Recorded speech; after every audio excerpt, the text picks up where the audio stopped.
Hoy hemos titulado la palabra de Dios como peligro inminente. ¿Y saben qué quiere decir inminente? Un peligro cercano, un peligro que está muy próximo, algo que está mucho más cerca de lo que nosotros pensamos, que no es algo distante, sino que ya estamos en la proximidad de ese peligro. Y ya vamos a ver cuál es ese peligro. En primer lugar, es bueno que recordemos lo que habíamos hablado cuando hicimos mención al estado natural del ser humano, al estado natural de las personas. El estado natural es aquella persona que no tiene a Cristo, que no lo aceptó a Cristo, que no lo recibió a Jesús. O sea, todas esas personas que pueden ser muy buenas, excelentes personas, pero no tienen vida espiritual, porque el que no tiene a Cristo está muerto espiritualmente. El que trae vida espiritual es Cristo en nosotros. Entonces, por un lado, no hay salvación para aquellos que no tienen a Cristo. Y por otro lado, está en riesgo la salvación para aquellos que toman muy ligeramente y muy superficialmente la vida cristiana. Y el peligro es ese, el camino al infierno. Y habíamos hablado de Mateo 9:44 que decía: donde el gusano de ellos no muere y el fuego nunca se apaga. O sea que el destino final, o el gran peligro que se aproxima, que se avecina, para aquellos que están sin Cristo, es el infierno. Y allí en el infierno, dice, el gusano de ellos no mueren. Quiere decir que es un castigo que no tiene fin. El infierno es algo real, concreto. Y dice que el gusano de ellos, el estado de descomposición y de sufrimiento va a ser tan grande que toda la eternidad se estarán quemando en un fuego que nunca se apaga.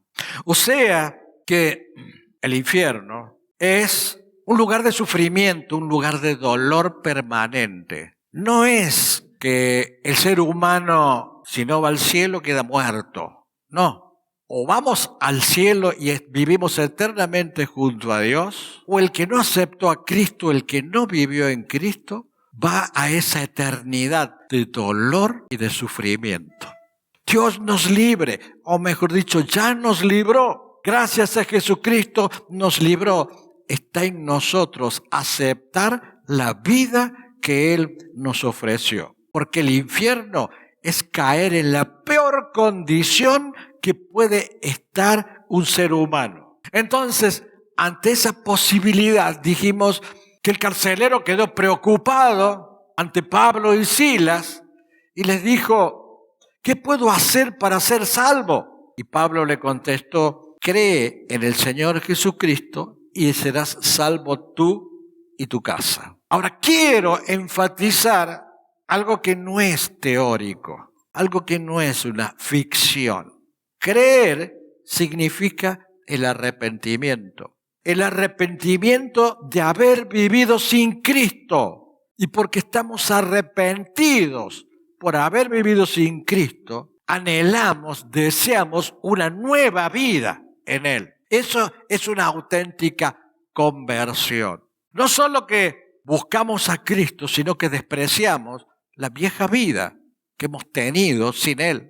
Y queremos que Él vaya forjando algo nuevo porque despreciamos lo viejo. Dios te ha llamado a hacer una nueva vida, a tener una nueva vida. Olvidémonos de la vieja y que Él forje un nuevo ser espiritual, un nuevo ser en el Espíritu, un nuevo ser en Cristo. Pedro, por ejemplo, después de Pentecostés dijo: arrepentíos y bautícese cada uno y recibiréis el don del Espíritu Santo. Para vivir con el Espíritu Santo, con Dios dentro nuestro, es necesario arrepentirse. ¿Pero arrepentirse de qué? Y eso es lo que quiero explicar bien. Arrepentirse de haberle dado la espalda al Señor. Arrepentirse de haber vivido sin Cristo. Arrepentirse de una vida alejada de Dios. Eso es el arrepentimiento que nosotros tenemos que tener. Y también tenemos que procurar que con esa nueva vida estar cerca de Él. Ahora, esto no es solo para los que los que no son creyentes, sino para muchos creyentes que viven un cristianismo superficial, un cristianismo sin compromiso, un cristianismo light, un cristianismo alejado de Dios, una religiosidad externa. Eso también está en peligro. O sea que Dios demanda no solamente una fe superficial, no demanda solamente una simple religiosidad, sino quiere que el ser humano, que el cristiano se una a Jesús, que se una en amistad y en comunión con Él. Para eso es necesario que seamos quebrantados de la vieja vida para permitir que el Espíritu Santo pueda accionar en nosotros. Si nosotros nos resistimos a tener una nueva vida en Cristo, lo más probable es que estemos en peligro. El Señor dice, a los tibios los vomitaré de mi boca. Entonces el peligro inminente no solo es para los que están sin Cristo, sino también para los que creen estar en Cristo y no lo están. Allí es donde nosotros tenemos que analizarnos y definir nuestra acción y nuestra vida espiritual. La vida espiritual no consiste en ir al templo solamente, sino en un cambio absoluto como consecuencia de haber nacido a una nueva vida en Cristo. Si no, corremos el riesgo de ser un gusano que no muere y vivir en un fuego que no se apaga. ¿Y por qué ese peligro es inminente? ¿Por qué decimos que es cercano? ¿Por qué decimos que ya no se puede ser tibios? Porque las señales están dadas. Porque en cualquier momento el Señor vuelve. Porque en cualquier momento viene por su iglesia. En el momento menos esperado, allí viene el Señor y viene a buscar a su iglesia. El Señor no dice el día y la hora, pero sí da las señales. Y el mundo vive cada vez más próximo y más cerca de la maldad. Y donde se dan una serie de señales en donde podemos decir que el peligro es inminente. ¿Qué peligro? ¿El peligro de que venga Cristo? No. El peligro de que venga y no nos lleve con Él. Ese es el peligro. Que venga y que tengamos que definir el pensamiento hacia un futuro entre los gusanos que no mueren y el fuego que no se apaga. El Señor no está esperando que vos te decidas. El Señor maneja los tiempos en función de su libre voluntad. Puede que a nosotros y que al mundo les toque en un momento que no lo esperaban. Y ya allí el arrepentimiento será tarde. Por eso hay que asumir con seriedad el llamado del Señor. Si por cuanto engañaron a mi pueblo, diciendo paz, no habiendo paz, y uno edificaba la pared, y aquí que los otros la recubrían con lodo suelto. Ojo también a los que estamos en responsabilidad en la iglesia, a los que hemos asumido un ministerio, a aquellos que son pastores, obispos, religiosos de distintas entidades cristianas. No sea cosa que nos quepa esta cita bíblica, que enseñemos al pueblo paz sin haber paz, que enseñemos una ficción, que enseñemos una mentira, como sucede en muchos lugares. Se enseñan mentiras para mantener a la gente convencida y que no se aparte de la iglesia, aunque se aparte de Cristo. Prometiendo cosas que el hombre no puede prometer y apartándose de la verdad que está revelada en el Señor, en su palabra.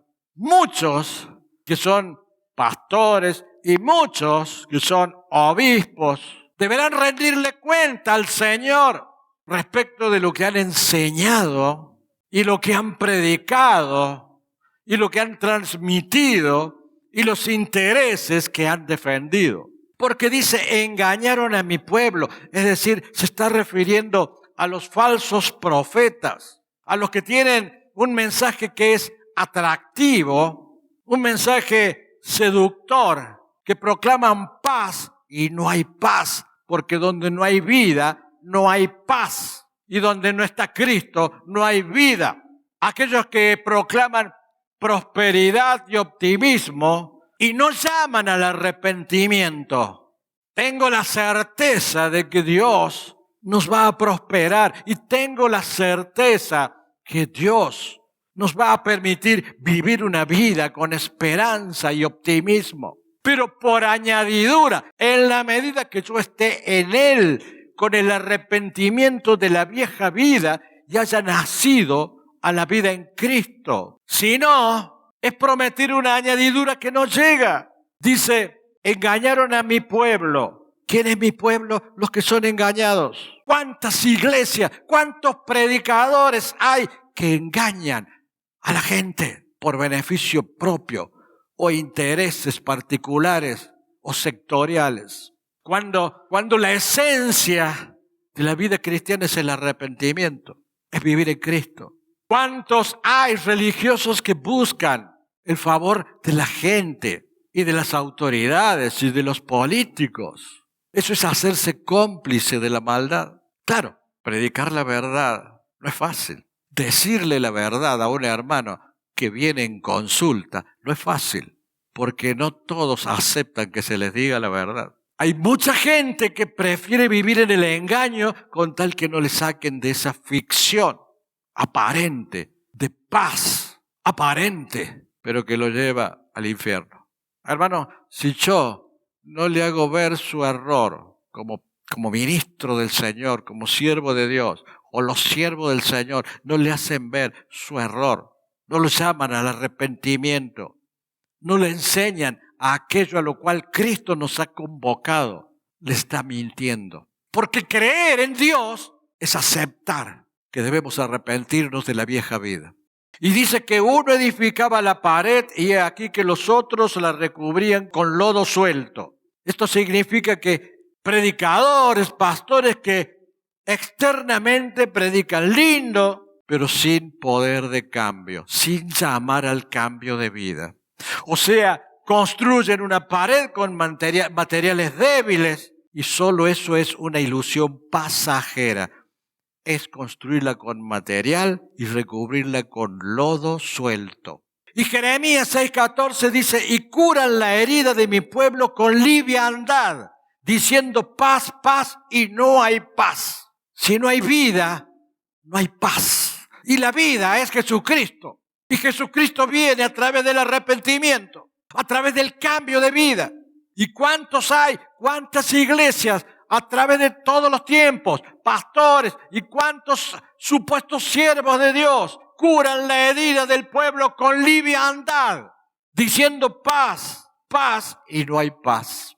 Sí, es cierto. No es fácil ir directo. No es fácil porque el ser humano, el hombre, la persona rechaza esa predicación directa. Pero es el único camino. Hay gente que no les gusta ni siquiera escuchar la palabra de Dios. No quiere escuchar la palabra de Dios y piensan en otra cosa porque no quieren que alguien le meta una idea distinta a la que ellos piensan.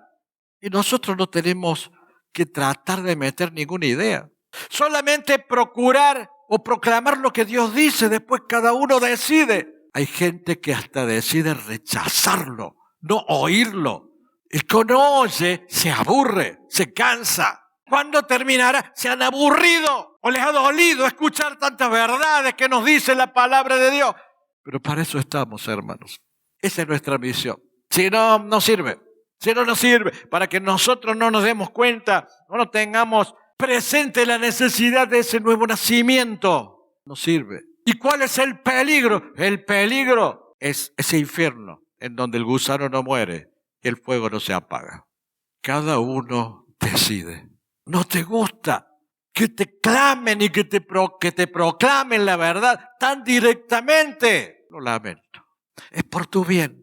Es para salvarte. Porque cuánta gente hay en el mundo que es muy buena, muy amable, muy franca, muy generosa, que son leales, honestos, hasta religiosos, pero no tienen una gota de vida eterna. Y yo quiero, hermano, que vos tengas la vida eterna, porque esta vida pasa rápido, esta vida se va, se esfuma, lo que nos queda es la herencia eterna. Yo quiero que ganes para ti, para tu vida y para los tuyos, esa herencia eterna. De no ser así, es porque no cumplí la misión para la cual Dios me llamó. La misión de todo siervo de Dios es proclamar la verdad y no engañar con lindas palabrerías que engatusan a la gente y hace que le sigan porque prometen y prometen y prometen y prometen. Yo te puedo prometer algo mucho más grande. Recibe a Cristo, vive en Cristo, cambia tu vieja manera de vivir, permite que Cristo te llene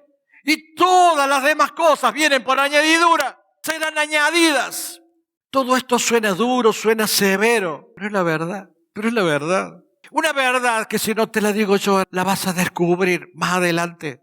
Y quizás cuando la descubras por tu cuenta sea demasiado tarde. Por eso te lo anticipo. Por eso hay que anticipárselo también a los que viven en el mundo, a los que viven sin Cristo, a los conocidos, a los familiares, a los amigos, a los compañeros de trabajo. Hay que hacerles conocer estas cosas. No hay otro camino, sino el peligro próximo, inminente. Es el infierno. Entonces hay que abrir los ojos. Y para eso venimos al templo.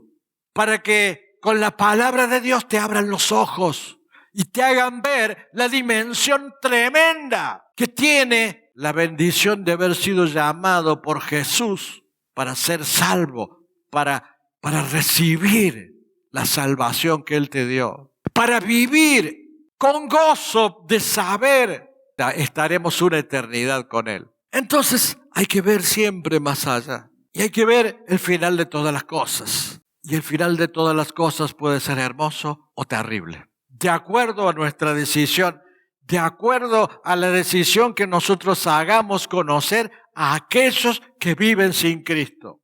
Romanos 8:8 dice, y los que viven según la carne no pueden agradar a Dios. Según la carne es según su manera de pensar, según sus propios sentimientos, según su vida, según lo que él cree. Y no lo estoy diciendo yo. Les estoy comentando lo que dice la palabra de Dios. Es dura. Nada más que a veces los predicadores le ponen un poquito de agua para hacerla más livianita. Yo no quiero ponerle agua, porque está escrita bien dura y bien firme. Y dice que los que viven según la carne no pueden agradar a Dios. En la carne significa vivir en estado natural. Es lo mismo, sin Cristo. O tibiamente en Cristo. Jesús le dijo a Nicodemo, no te maravilles de lo que te dije. Os es necesario nacer de nuevo. Así lo dice Juan 3:7. Es necesario nacer de nuevo. Es necesario. Y lo dice el Señor. O sea que el estado natural de la persona sin Cristo o la tibieza sin nuevo nacimiento impiden entrar al reino de Dios. Hay más citas bíblicas. Juan 3:5. Y le respondió Jesús a Nicodemo, de cierto te digo, que el que no naciere de agua y del Espíritu, no puede entrar en el reino de Dios. Y nacer de agua y del Espíritu es nacer por la palabra de Dios y por el Espíritu Santo. Si no, no puede entrar al reino de Dios. Es clara, es contundente la palabra de Dios. No la podemos hacer más aguada. Tenemos que expresarla y transmitirla tal como es, porque si no sería engañar. Y es preferible que nos digan qué dura que es esa palabra, qué fuerte que estuvo la palabra de Dios, y no que nos digan cuántas mentiras dijo el predicador. Entonces no es para que seamos mejores, porque no se trata de un mejoramiento, sino de un nuevo nacimiento. Y ese nuevo nacimiento quiere decir que no nos gobernamos nosotros, sino que permitimos que Dios nos gobierne a nosotros.